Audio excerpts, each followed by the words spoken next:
भवतु सह नो भुनक्तु सह वीर्यं करवावहै तेजस्विनावधीतमस्तु मा विद्विषावहै।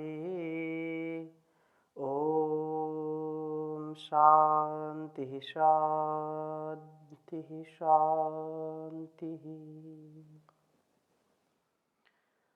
वैदिक जीवन पद्धति की इस कक्षा में आप सभी दर्शकों का, श्रोताओं का, जो निरंतरता से इसको सुन रहे हैं और अनेक जिज्ञासाएं, अनेक प्रश्न भी बीच बीच में करते हैं। हम कल्याणी वेदवाणी ऋग्वेद का स्वाध्याय कर रहे हैं और इस स्वाध्याय में हमारे निज जीवन से लेकर के इस संसार का जो कर्तव्य हमको निभाना है और जो सत्य है, जो तथ्य है, जो धर्म है, हमारा स्वकर्म है, उसको आत्मसात करने का मार्गदर्शन देता है यहाँ।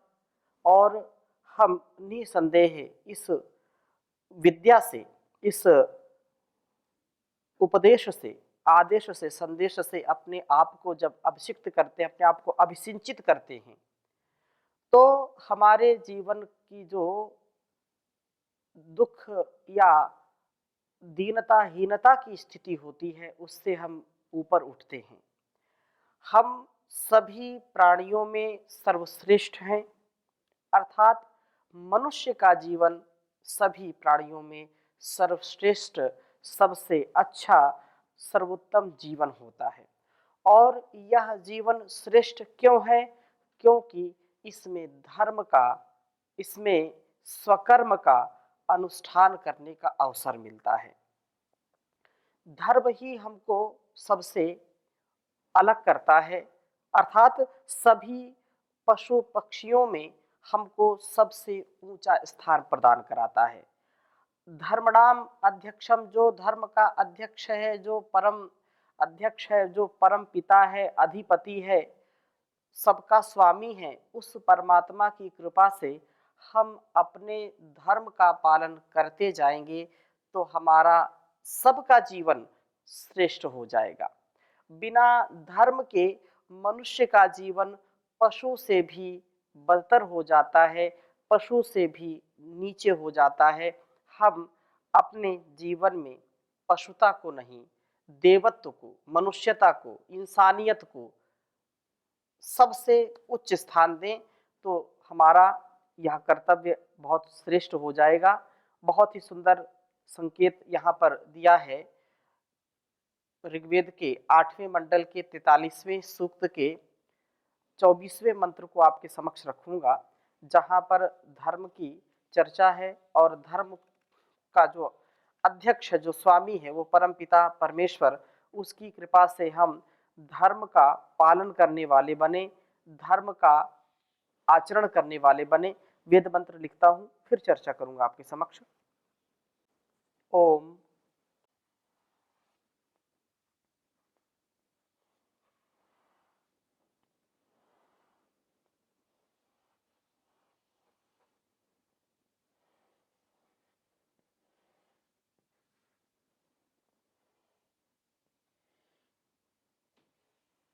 विशाम राजानम अद्भुतम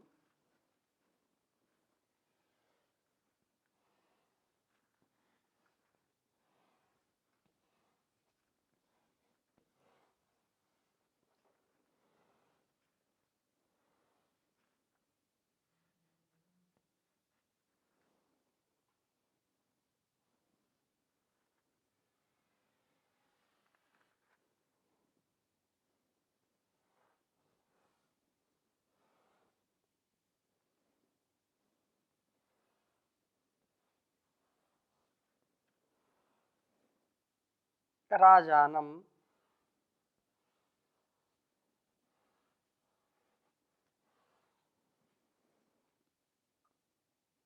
अद्भुतम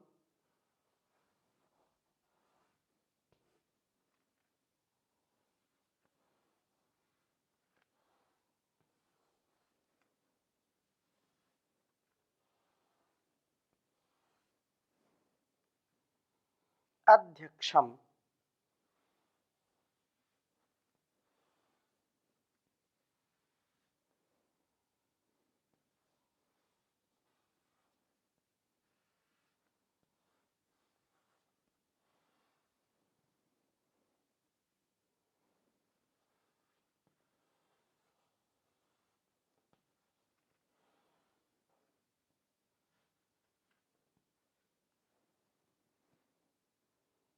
धर्मणामिमम्।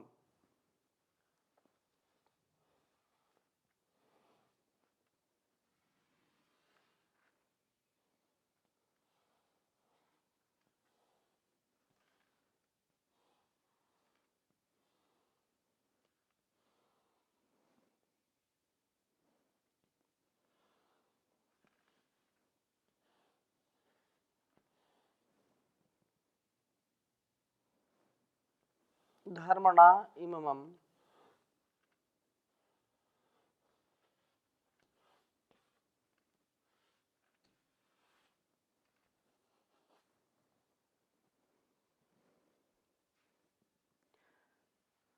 अग्निमीळे स उस्रवत्।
उस्रवत्।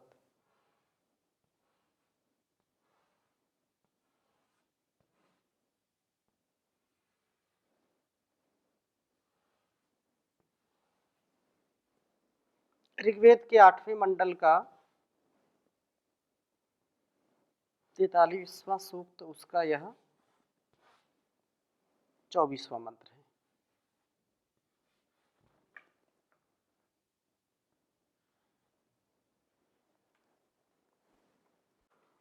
ओम विशाम राजानम अद्भुतम अध्यक्षम धर्मणामिमम् अग्निमीळे स उस्रवत्। ओम विशाम राजानाम अद्भुतम अध्यक्षम धर्मणामिमम् अग्निमीळे स उस्रवत्। बहुत सुंदर बात कही है। इमम अग्निम,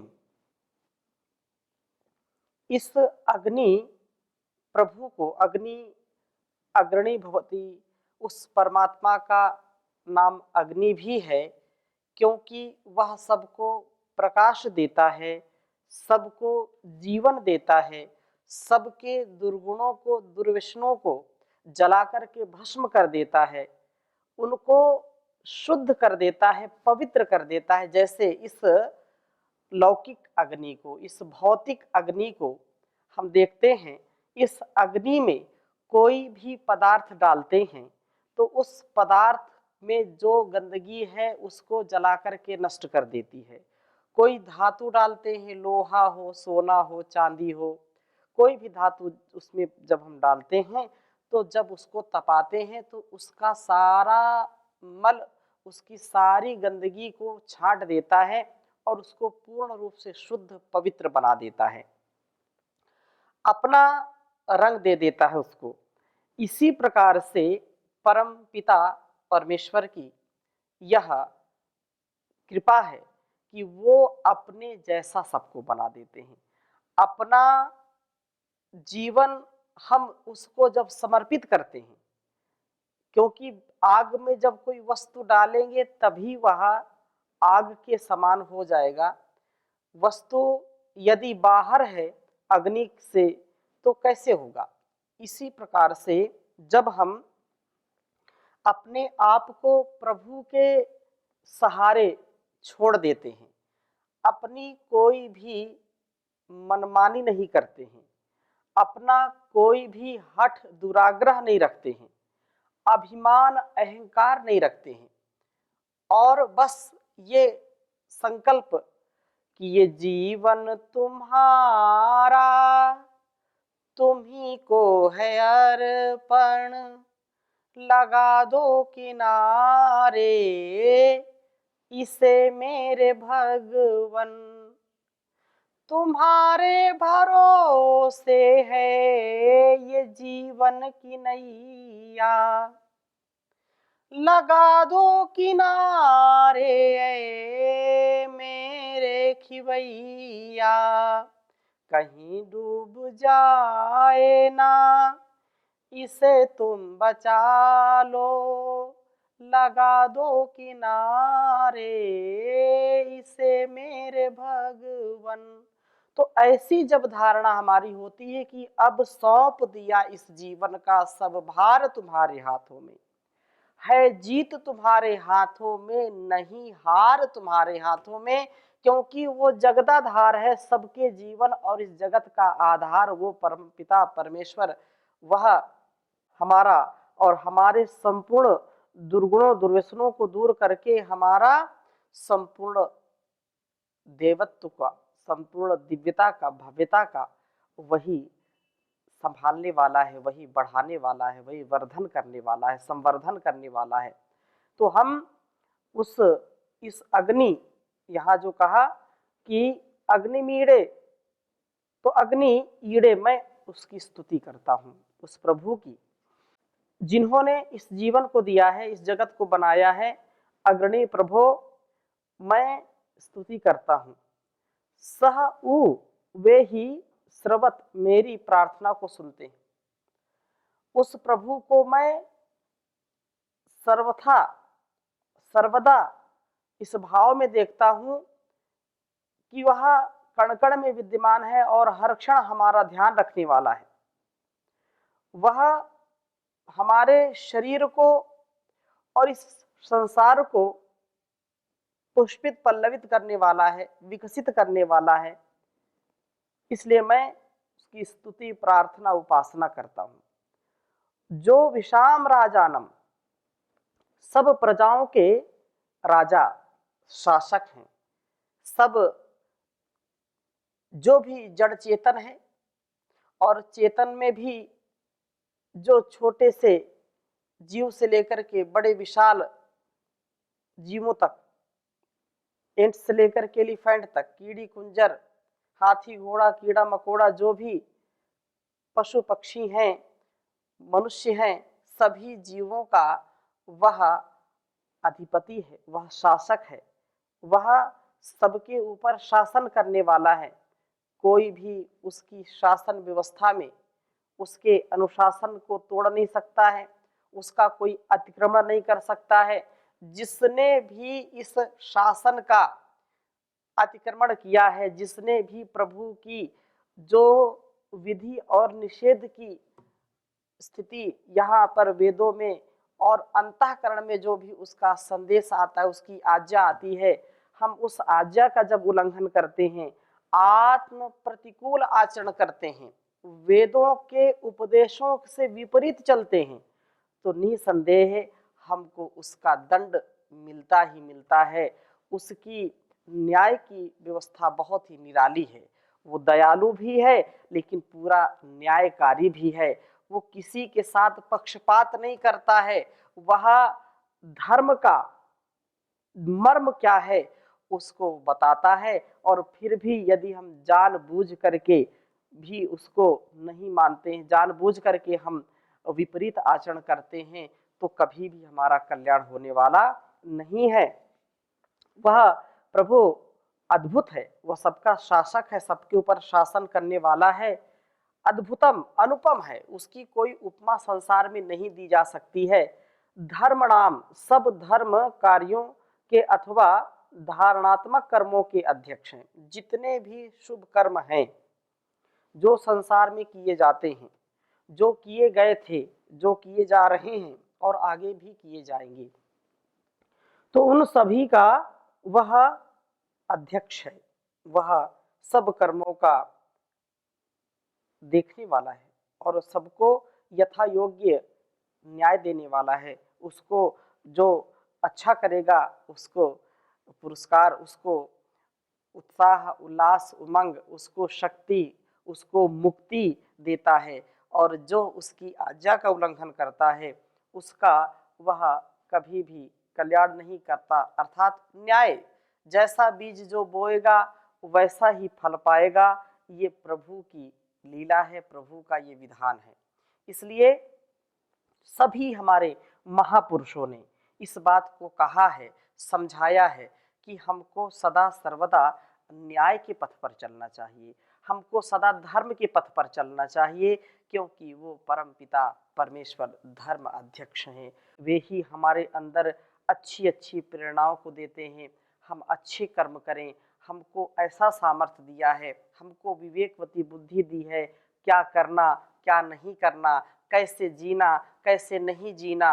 ये जो शास्त्रोक्त कर्म हैं, वेदोक्त कर्म हैं, या ये कहें कि आत्मानुकूल कर्म हैं, इनके विपरीत स्वार्थ में अंधे होकर के या वासना में फंस करके, भौतिक चकाचौंध में फंस करके, क्षणिक सुख के चक्कर में हम जन्म जन्मांतरों का जो पुण्य है उसको हम मिट्टी में मिला देते हैं, उसको हम जो है बिल्कुल ऐसे छोड़ देते हैं और बिल्कुल अपने आप को विषयों के आगे सरेंडर कर देते हैं, भोगों के आगे अपने आप को बिल्कुल समर्पित कर देते हैं, जिससे वो संसार के भोग, वो संसार के रोग हमारे जीवन को तहस नहस कर देते हैं।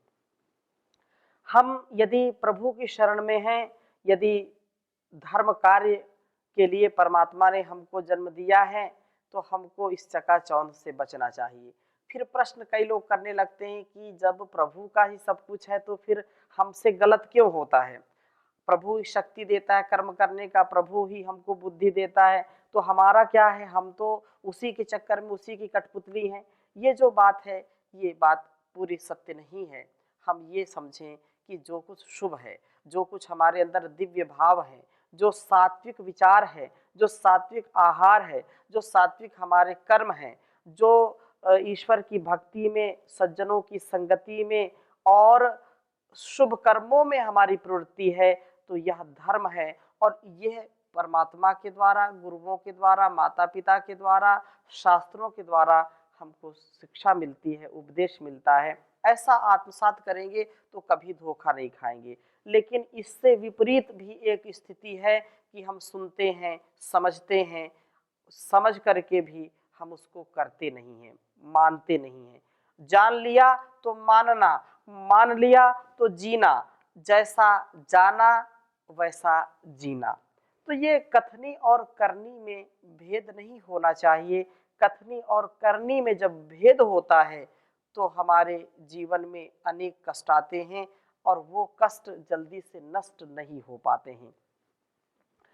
यहाँ यही बात कही कि वे कर्म अध्यक्ष हैं, धर्म अध्यक्ष हैं प्रभु, और धारणात्मक कर्मों के अध्यक्ष। जितने भी हम धारण करने योग्य धर्म हैं उनके सबके अध्यक्ष हैं। सब धर्म कार्य प्रभु की अध्यक्षता में ही संपन्न होते हैं। हम प्रभु का उपासन करें, प्रभु ही सबके शासक हैं, अनुपम हैं और सब धर्म कर्मों के अध्यक्ष हैं। उनकी आज्ञा के बिना, उनके अनुशासन के बिना हम कुछ भी नहीं कर सकते हैं। लेकिन एक बात बिल्कुल निर्विवाद और निसंदेह हमको समझ लेनी चाहिए कि मनुष्य गलत कर्म क्यों कर लेता है, वो अधर्म में प्रवृत्त क्यों हो जाता है, जब वो सारे संसार का नियमन करने वाला परमात्मा है। तो फिर मनुष्य की क्या औकात की गलत कर्म करे? तो इसमें एक ही उत्तर है कि परमात्मा ने मनुष्य को कर्म योनि, भोग योनि, दो प्रकार से इसको रचा है और कर्म करने की स्वतंत्रता इसको दी है।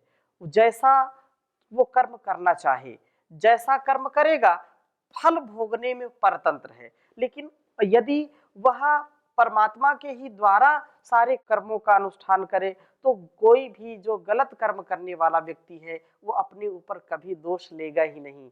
किसी से मारपीट हो जाए तो बोले कि मैंने तो मारा नहीं, वो ईश्वर ने हाथ उठाया और ईश्वर ने ही मारा। तो मारने वाला भी ईश्वर है, मार खाने वाला भी ईश्वर है, फिर पुलिस आएगी वो भी ईश्वर है, न्यायालय में जाएगा वो भी ईश्वर है, फिर जेल में जाएगा वो भी। तो फिर कर्म फल की व्यवस्था क्या रहेगी? कर्म फल तो फिर सबके साथ ऐसा ही होगा, तो कर्म फल व्यवस्था सफल नहीं हो पाएगी। एक बात हमको सदा समझनी चाहिए कि हमको स्वतंत्रता मिली है। हम इस जीवन में यदि संयम रखते हैं, अपने शरीर में संयम रखते हैं, इंद्रियों में संयम रखते हैं, ब्रह्मचर्य का पालन करते हैं, धर्म का पालन करते हैं, अहिंसा का पालन करते हैं, सत्य का पालन करते हैं, तो उससे हमारे तन मन और वतन की उन्नति होगी। और यदि ऐसा नहीं करते हैं तो तन मन भी रोगी होगा और वतन भी रोगी होगा। अर्थात एक व्यक्ति ही नहीं अपितु वो राष्ट्र की अभिव्यक्ति होता है। उसको बहुत सजग भाव से, समर्थ भाव से जीवन को जीना चाहिए। अहिंसा सुनृताम वाणी, सत्यम शौचम दया क्षमा, वाणी नाम लिंगी नाम चैव, सामान्यो धर्म उच्यते। ये जो बात कही, धृति क्षमा दमोस्तेयम, शौचम इंद्रिय निग्रह, धीर विद्या सत्यम क्रोधो, दशकम धर्म लक्षणम। ये जो धर्म के लक्षण है, ऐसे कोई यदि जीवन को जीता है तो सारे संसार में वह उन्नत जीवन जीने वाला हो जाता है। व्यक्ति के सारे पाप दूर हो जाते हैं। धर्म को सबसे उन्नत बताया गया है। अहिंसा, मधुर व्यवहार, प्रियवाणी, सत्य, शुचिता, दया, क्षमा और अनेक अनेक जो गुण हैं वो सब धर्म के ही लक्षण हैं। ऐसा जीवन जीना चाहिए। तैत्तिरीय आरण्यक में बहुत सुंदर बात कही कि धर्मो विश्वस्य जगतः प्रतिष्ठा, लोके धर्मिष्ठम प्रजा उपसर्पन्ति, धर्मेण पापम अनुपदति, धर्मे सर्वम प्रतिष्ठितम तस्मात् धर्मम परम वदन्ति। अर्थात धर्म का सारा संसार जो है, धर्म संसार का आधार है। संसार में धर्मात्मा व्यक्ति के पास लोग जाते हैं। धर्म से व्यक्ति पाप को दूर करता है। धर्म पर सब कुछ टिका है, इसलिए धर्म को सर्वोपरि कहते हैं। श्रूयताम धर्म सर्वस्वम, श्रुत्वा च अवधारिताम, आत्मनः प्रतिकूलानि परेशान न समाचरेत। हम जैसा अपने लिए चाहते हैं वैसा दूसरों के लिए करें, ये परम धर्म है और सनातन धर्म है, यही वैदिक धर्म है। हम जीवन और जगत की भलाई के लिए धर्ममय जीवन जिए। सभी पशु पक्षियों, सभी योनियों के लिए यह जो उत्तम जीवन हमको मिला है, इस संसार से मुक्ति के लिए मिला है, इसको हम आत्मसात करें। इन्हीं शुभ संकल्पों के साथ आज की कक्षा को यहीं पर विराम देंगे। ओम शांति शांति शांति।